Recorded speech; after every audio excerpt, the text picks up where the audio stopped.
What if I told you there is one pair of scissors that changed completely the way I cut fabrics? Hi, I'm Adi and welcome to Studio Time series. Here I'm gonna take you through my creative process, sharing my tips and tricks and basically everything I learned along the way.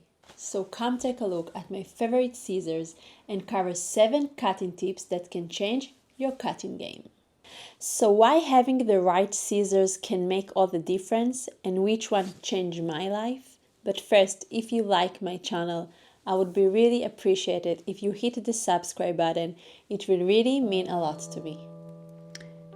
These two over here were my first. I bought them in India maybe 13 years ago. Today I only use this to cut the papers. I like it that it had a long blade that I can cut large pattern.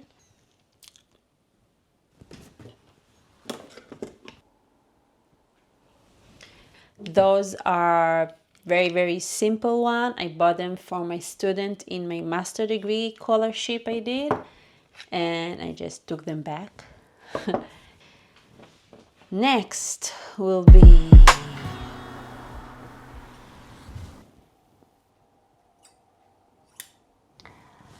those I bought in the Mood Fabric shop in New York. The Eiffel Tower. Obviously I bought it in Paris and they are just very beautiful. I don't really use it.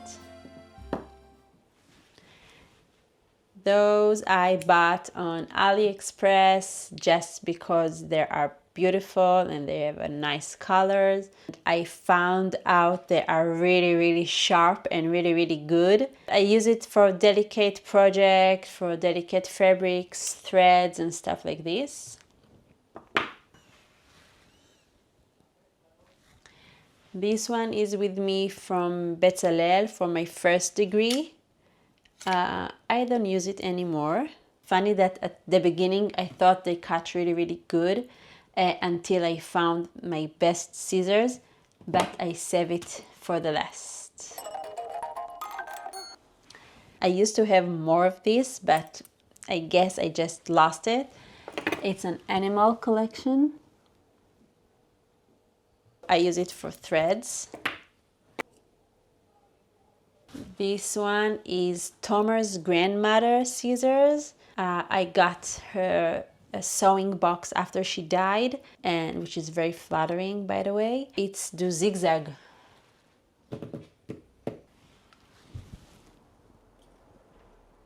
I thought they're gonna shine in dark, but they just doesn't. Those I bought in London and they're so heavy. That's why I'm not using them a lot. All right, last but not least, this is a vintage scissors Tomer found online in eBay.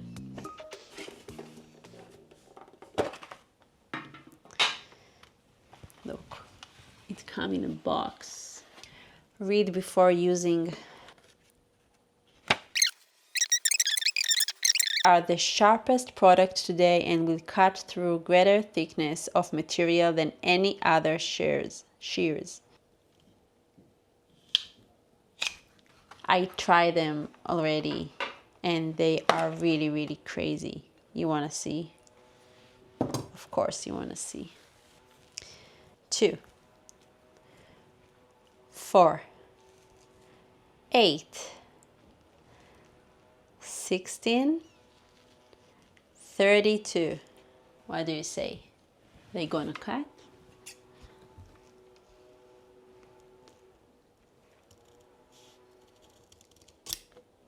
Easy. Before we get to the best scissor I found, I want to share some fabric cutting tips that will make your life easier. But before that, don't forget to subscribe and follow for more helpful content. Something super important before you start cut is the table is clean and also a smooth surface that the scissors won't stuck in the holes. And also, if you are working on a two table, make sure it's an even height. Always fold the fabric to half. You can recognize it with this on the edge. I always keep the folded side near me.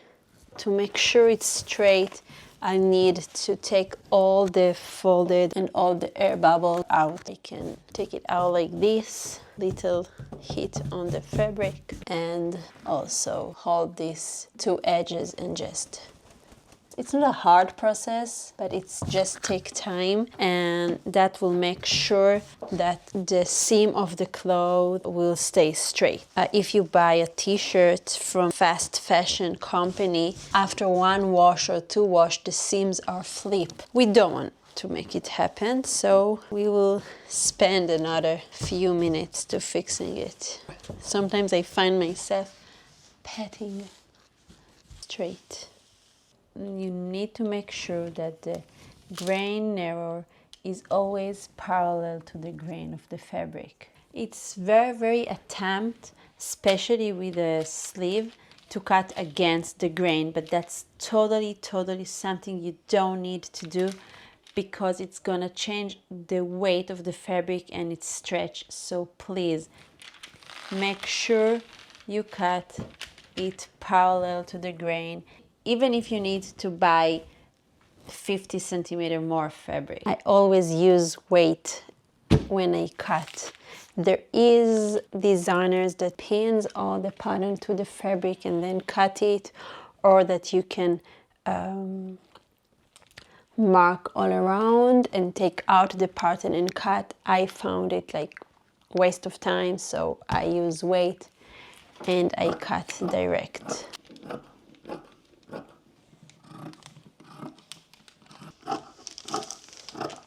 You holding the scissors when the bigger part is down, and you always cut when the scissors touch the table.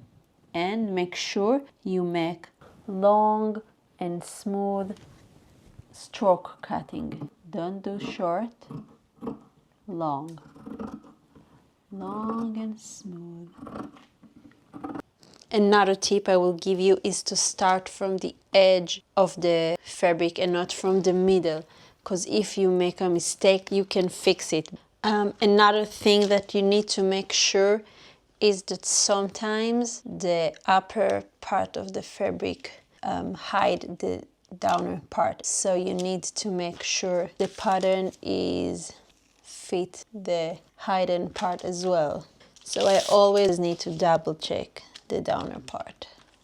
You must calculate how the pattern goes into the fabric with as little waste of material as possible. When I cut a large piece of fabric, I never put it on the floor. Always all the fabric on the table.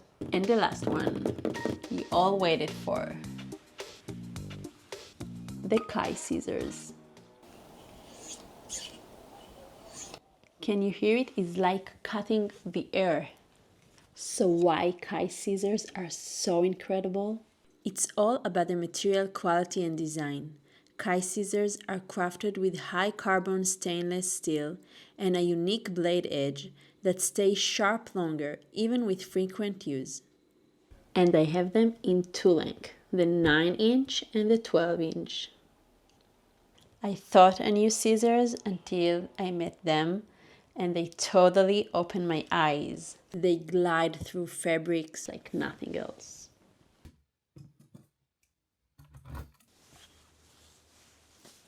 And